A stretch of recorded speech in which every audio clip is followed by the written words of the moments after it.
Hi, everybody. Peter Greenberg here with you with our global travel update for Tuesday, November 12th, a week after our election. Lots of things to digest and move forward because of it, and a lot of news to report as well. Of course, I'll be answering all your questions, but just send them in.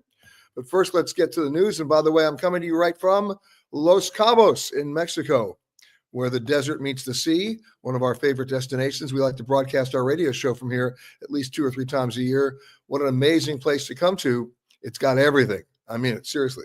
Not to mention the warmth and the hospitality of the Mexican people. But we'll get to that a little bit later. Let's talk about some breaking news. And of course, that was the Spirit Airlines flight yesterday, flying from Haiti back to the U.S., which took gunfire from the ground, and a lot of it. A lot of bullets piercing the fuselage. Only one minor injury, thankfully, but the plane diverted to the Dominican Republic, where it was promptly grounded because of all the safety issues there. A second plane, JetBlue, flying from Haiti to New York, also took gunfire. They didn't know the extent of it till they landed and found bullet holes in that plane as well. As you can imagine, airspace over Haiti is now shut down. Airport has been closed. But what people don't realize is that Haiti's been nuts for quite some time. There have been some specific protocols in place for U.S. airlines. I'll give you an example.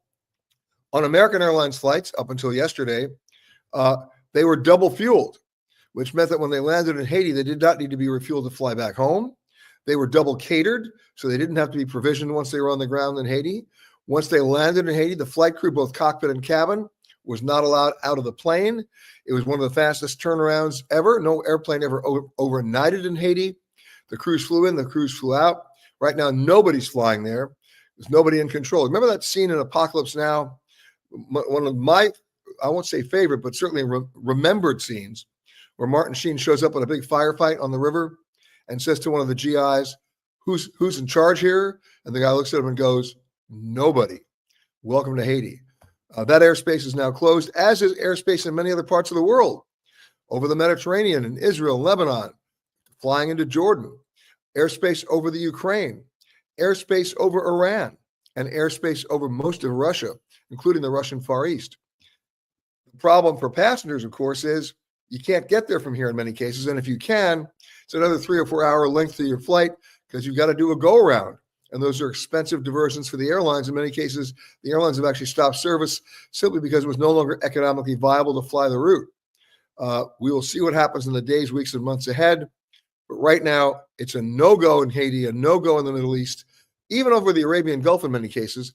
And what you see happening here, cruise lines as well, the insurance companies stop writing policies. For tour operators, anybody operating as a travel and tour operation or airline operation in that region, they won't write the policies. They'll call it a force majeure clause. And as a result, everything gets canceled. That's where we are right now in those parts of the world. Obviously, we'll keep you updated on that. It's a very fluid situation, but it's nice to know that the Dominican Republic, at least in terms of geography, is next to Haiti, and it was easy for the Spirit airplane to divert there. But if you see the photos that are posted online, I'm amazed nobody was killed. Those bullets just came racing through that cabin from the ground. More on that as we continue that story and learn more about it. Okay, lots of other stuff to say. Speaking of Spirit, when they're not getting shot at, they're starting to dismantle. In an effort to try to stop a complete closure of the airline, they're cutting more routes. They're selling more planes. Another round of cuts to both pilots and crew. They're trying to stave off bankruptcy. They've been able to avoid it for the moment, but they still have some huge debt payments coming up. Check your calendars if you booked on Spirit to see that the flight is still operating, because they've pulled back from a number of major routes. We wish them luck. I'm all in favor of more airlines and more competition, but right now they were left in a precarious financial situation. Initially, when their merger with Frontier didn't happen, and then when their merger with JetBlue was blocked by the federal government, they were left standing alone with a lot of debt that had to be refinanced, and nobody stepping up to help them out. So stay tuned on that one as well. Speaking of getting shot down, the award, and we always have a stupid travel award of the week. I got a couple this week. One for LaGuardia, especially the Port Authority of New York. Do you know what they charge for a beer at LaGuardia right now? One glass. Whatever you're thinking, you're under. You're not going to the Showcase Showdown. $27 for a single beer. The Port Authority promised us that when they put the retail establishments in at LaGuardia, the brand new gleaming, shining LaGuardia Airport, they would feature street pricing. Yeah, which street are they talking about? Not at $27 a beer. By the way, it's actually $28 if you add tax and tip. It's crazy. Wild, wild, wild. Anyway, I had to share that with you. So please don't drink up. If you want to drink responsibly, drink financially responsibly as well. Moving along, I told you we had two stupid travel stories of the week, and we have a video to go with this one. It was an EasyJet flight. Before we roll the video, Anthony, it was an EasyJet flight from Manchester to Lisbon, and pretty simple, pretty straightforward. Anytime you look at airlines like Spirit, Frontier, EasyJet, Ryanair, the ultra low cost carriers, what distinguishes their gate area? The draconian bag sizer. I have no idea which Lilliputian designed it, but it's almost impossible to get your bag to fit in it without having to pay a fee because it won't fit in. But what happens if it does fit in and they still want to charge you a fee? Real stupid. Roll the video. EasyJet trying to tell me this bag doesn't fit. I'm just going to get a video real quick. This bag fits perfectly in here. EasyJet flight. Yeah, of course. No, I'm going to leave it in that. I need a manager to see this. I need someone higher up than you to see it. Okay. What about this one? That's for speedy boarding. Okay. So this is my bag. I need a manager here before... Okay, we'll sort this out at the end. Just remove your bag, please. I need a manager to see this before. You need to remove your bag. As I said, I'm the manager. Where's the manager's status on you? Come on, I'm not trying to be difficult. I'm just saying, £48 for that is ridiculous. I bought this bag especially because it's an EasyJet bag. You need to remove your bag. I need to try other passengers, not just you back. So just remove your bag so I can do it. Okay. You saw where it fits though, yeah? No. It does fit. It does fit. Look, I'll show you.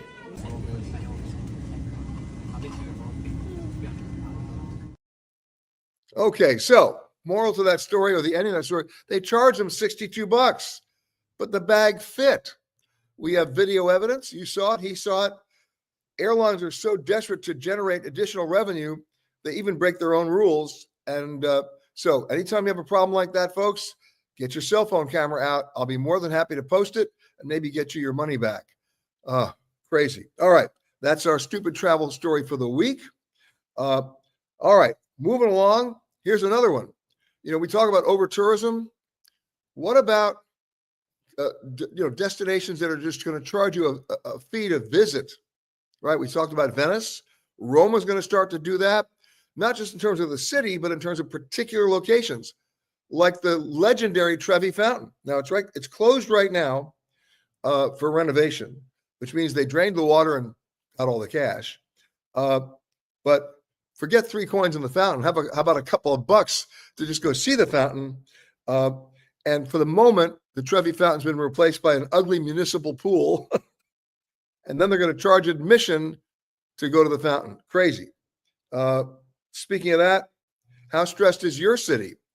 They estimated, or they actually say, researched 182 urban areas in the United States to figure out the most and least stressed locations. Now, what do they look at?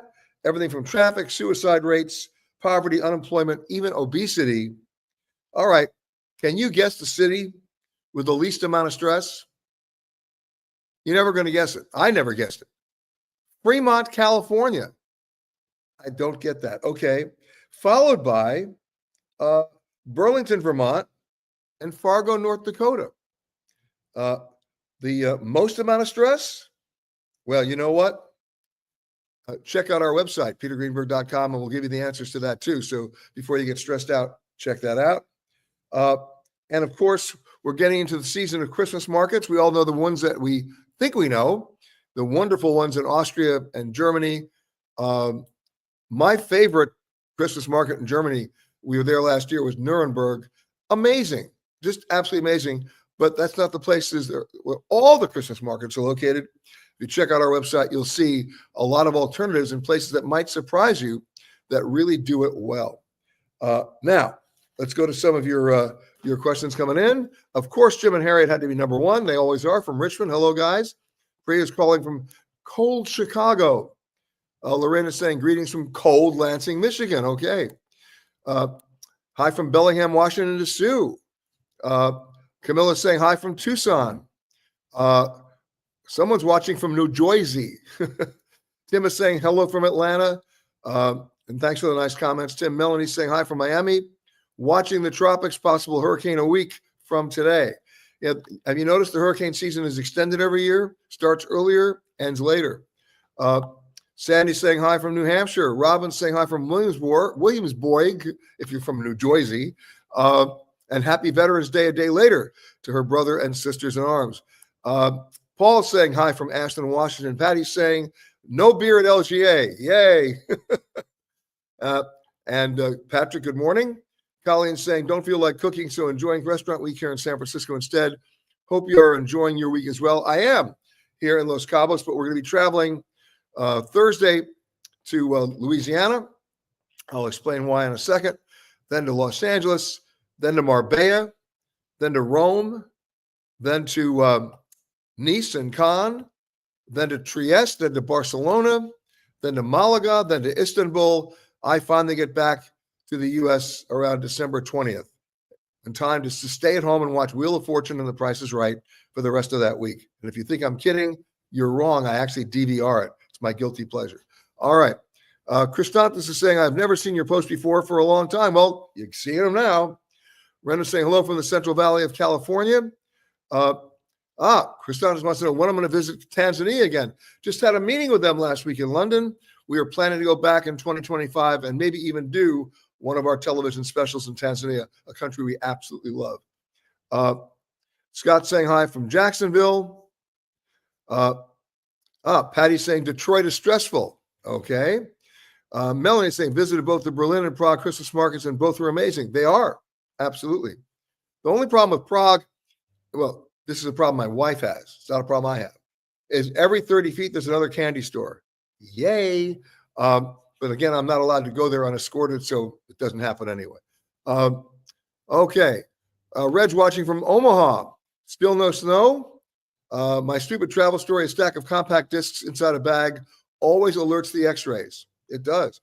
You know what else alerts the x-rays? And I don't really know the whole story here, but if you buy a bag of pistachio nuts, it sets it off. Just be aware of that. Hello from Ridgeway, Ontario. Right back to you, Mary. Lena's saying, have you been to Mexico City for the Day of the Dead? Absolutely. By the way, one of the all-time great openings of a movie. Remember the Daniel Craig opening of the James Bond movie on the Day of the Dead as he's running across the buildings?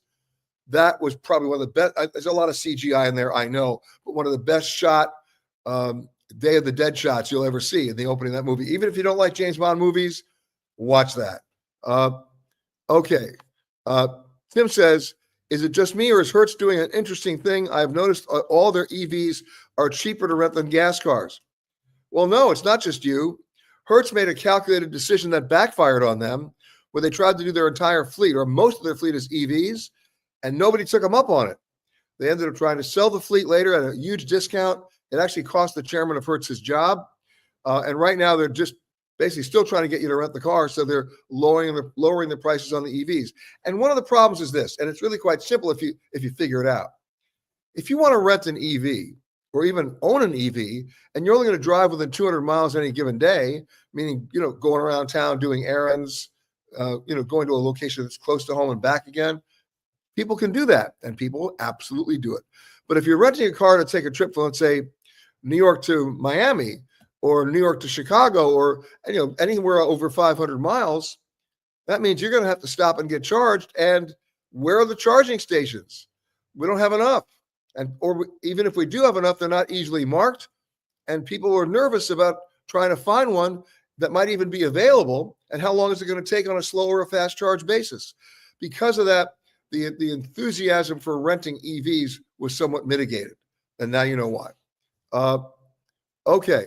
Paul wants to know when to buy an April ticket to Greece, now or wait. Well, here's the thing. You can go on Google Flights, and you can set a price alert for them to give you a ping when prices go down.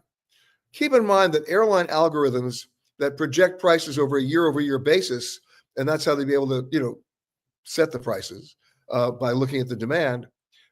Right now, April, depending on when in April, because you also have Easter in there, will determine whether or not you want to buy that ticket now. My rule of thumb is always about 54 days out, unless you know it's high season. April is not. So go 54 days out, look around the end of January, early February, you should be okay. Any restaurant recommendations in Cabo? Wow, there are so many of them. Cabo is now a Michelin experience. So many great restaurants here, so many great hotels here. Every major hotel that you can imagine of a 5-star nature is here, whether it's the Montage, whether it's the Waldorf Astoria, and so many others. And they've gotten some amazing Michelin-starred chefs to come down here and actually cook. Go to our website where our radio show, we've just started to tape it.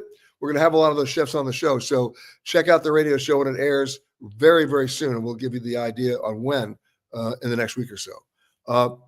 Okay. Patty says Prague is fantastic. It is. I keep saying this, one of the few cities in World War II that was not obliterated. And so it's retained so much of its original architecture and style and cobblestones and everything else. You love it. A great walking city. Okay. Patty says Rome has many EVs. Well, if you're driving short distances and there are a lot of charging stations, why not? The concept's great. You just got to execute right. Okay. Patty says Greece has the best weather for October. Look, September and October in the Med for me is always the magic month, right? Who wants to be in Greece in July with 30,000 people trying to climb up to the Acropolis in 100-degree plus weather? Not moi. Okay. Lorena says, if you've already purchased a ticket, when would you get an alert that you can upgrade to a different section of the plane? Very simple. You just put in a price alert. You don't have to book the ticket to get the alert. Even if you've already booked the ticket, you still want to be able to monitor prices. So you set a price about what you maybe want to pay. And when it comes down to that, you get the ping. Okay. Barb wants to know, do I have a favorite area to stay in Amsterdam or hotel? I've got a couple, actually. Depends on your history. But I love the Pulitzer. I love the Conservatory. And then if you go down the river, you got to go to the Hotel New York in Rotterdam. They've kept it just the way it was when all the immigrants stayed there the night before they took their trip to the New World. And a very good restaurant there, by the way, in that hotel. Oh, and the Conservatory in Amsterdam, the chef there makes, I go for different signature dishes, right? The chef there makes the most amazing, this is going back to my youth, tapioca pudding. Now, when I was growing up, I'm dating myself. Many of you might remember this brand. I don't even think it's around anymore. My mother made tapioca pudding, and the brand was Mighty Fine. They also made butterscotch, but this guy makes it from scratch, and it's great tapioca pudding at the Conservatory Hotel in Amsterdam. Okay, let's keep going here. I've got a few more things to talk about. Let's go to some of your pre-sent questions that we can deal with right now. Now that Trump is president again, do you think the cost of travel with expensive airfares and hotel resort fees will go down in price? Actually, you have to understand the campaign policies that he had and the platforms he was running on in terms of reducing regulation, whether it's the SEC, the FTC, the EPA. He never mentioned reducing regulations at the DOT, but something tells me if he's going to be consistent, those regulations, even the new rules that the DOT has announced, may go out the window. And if that happens, then compensation for delays, for cancellations, may be in trouble. And we'll have to watch and monitor that. Also, remember, the DOT was getting close in its investigation to doing some form of re-regulation, which, by the way, I happen to think is needed on the airline's frequent flyer programs. Because there's no oversight. There's no federal rules. There are no mandates for them to keep the promises that they've made. That may go out the window as well. We will watch this carefully. I don't have an answer yet. I don't even think the Trump administration has an answer yet, but we will see what they will do. I'm saying, is it me or is it flying getting to be a chore? It's been a chore for 50 years. You know, when people talk about the golden age of airline travel, they're delusional. It was always relatively a chore. The only difference was back in the 50s, we dressed up for the chore. Think about it. And we moved slower. Took longer to get there, right? Air safety was a bigger problem. But right now, if the airlines continue to look at you as self-loading human cargo, and they get to publish schedules that are not realistic, or in their frequent flyer programs, make promises they know when they make them, they have no intention of keeping. If their lost baggage numbers continue to deteriorate, yeah, it's a chore. Okay. Debbie says, if you scan the barcode and luggage isn't on your flight, then what? Okay, I know what you're talking about, Debbie. Let me go back for a second. My advice is always, when you get your bag tags, when you check in bags, if you're checking in bags, even if you have an air tag on your bag, when you get to the departure gate, wouldn't it be nice to know, regardless of what your bag tag is telling you, if the airline can actually tell you your bags are on the plane? So the question I asked to be asked, which is what Debbie's referring to, is when you get to the counter, can you please make sure my bags have been scanned and loaded? You show them the barcode. And most airlines will be able to tell you that. Now, she says, well, then what if it's not on the plane? Well, then you got a 40-minute head start when you get to where you're going to file a claim, as opposed to standing there with your eyes just kind of doing this around the conveyor belt, hoping against hope that the bags are on the same flight you were. You already know they're not. All right. So I'm just trying to give you a head start for disappointment. All right. Tony says, I love this. When did Charles de Gaulle get so bad? There are currently 2 passport officers in all of Terminal 1, and all the automatic gates are closed. I've been in line an hour and have moved forward maybe 15 feet in the line. Tell your followers to fly out of another city. This is a problem that many cities have. The Minister of Tourism does not talk to the Minister of Transportation, right? They're different silos. They don't understand that if you have 16 inspection stations at passport control and only 2 of them manned, you're not welcoming anybody to your country. It's the bad first impression of all bad first impressions. 4-hour waits in Lisbon.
Back.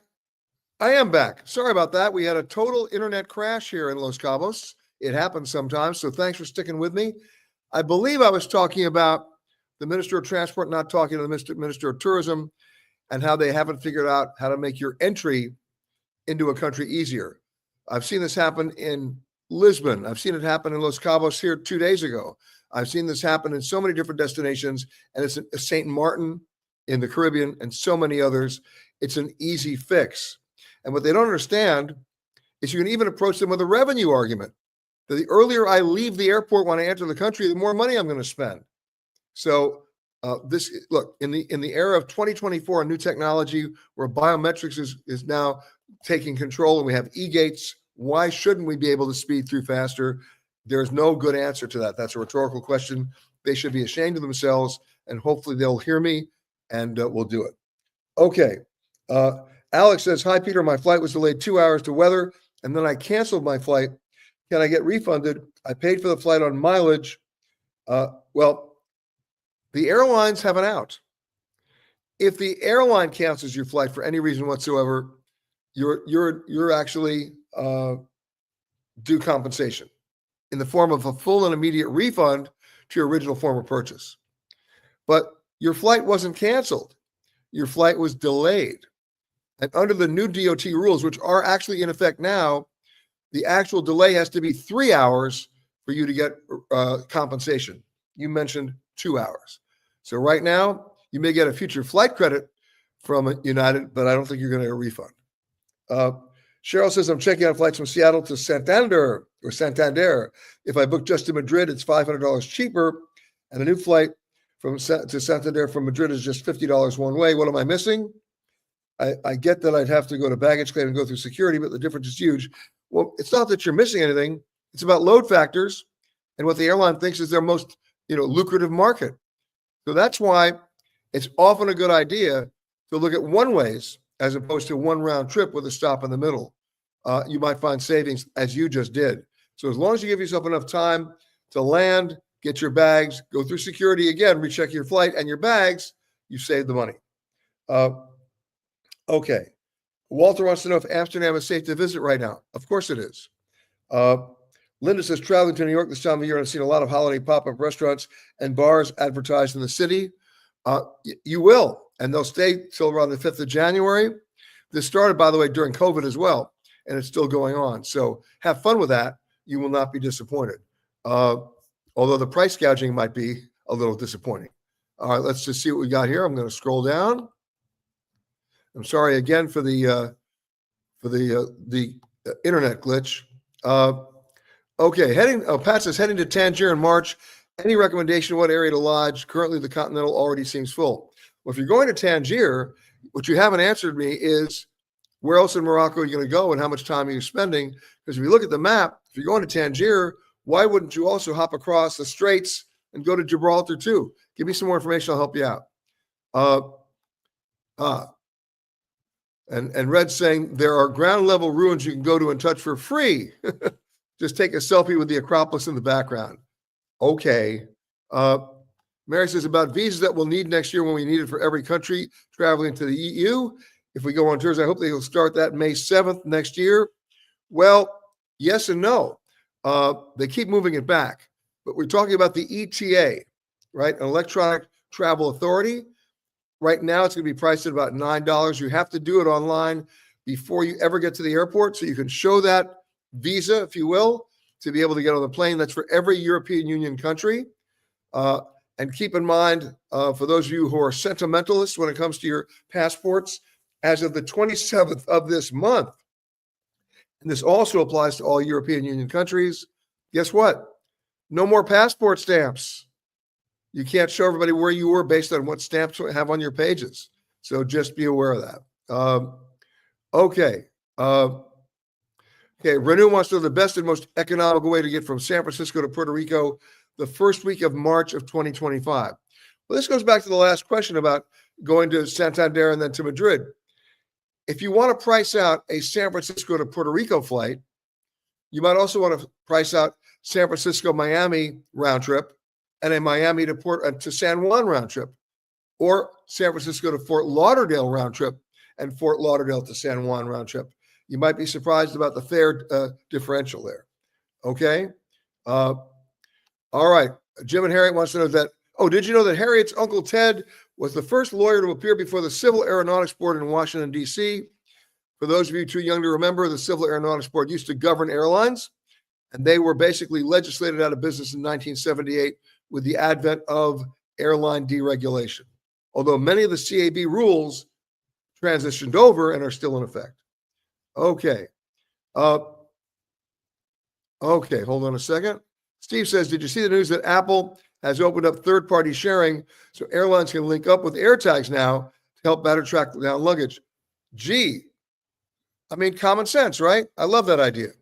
Okay, Pat says, I visited Gibraltar a few years ago, meeting a 3-week tour of Morocco later in Casablanca. Want to spend, this is Pat's answering my question. Want to spend a couple of solo days in Tangier first and then day to Blue City. Then you're doing the right thing. Okay? You can skip Gibraltar and the monkeys, have fun, but I hope you're going to go to Fez, not just Tangier. Okay, Naomi says, hi from Tanzania, Arusha. All right. And hello right back to you. Again, ladies and gentlemen, sorry for that internet glitch, but it failed here for about 6 minutes in Los Cabos. These things happen. A couple of housekeeping notes. America's Hidden Coast, Mississippi, airing now. Also, we have a show called The Travel Detective, which airs on PBS, Amazon, and Apple TV. And we have a segment that we run every once in a while there called Hotels of the Past. What's airing right now? You can get it online. Our look at America's oldest hotel, the Omni Homestead in Virginia. So check that out. And of course, Hidden Louisiana, about to premiere any day now. That's why I'm going to Louisiana on Thursday, to help them understand when it's airing and how people can access it. I hope you'll get a chance to watch. Our radio show this week, coming to you from London. Hope you get a chance to listen in.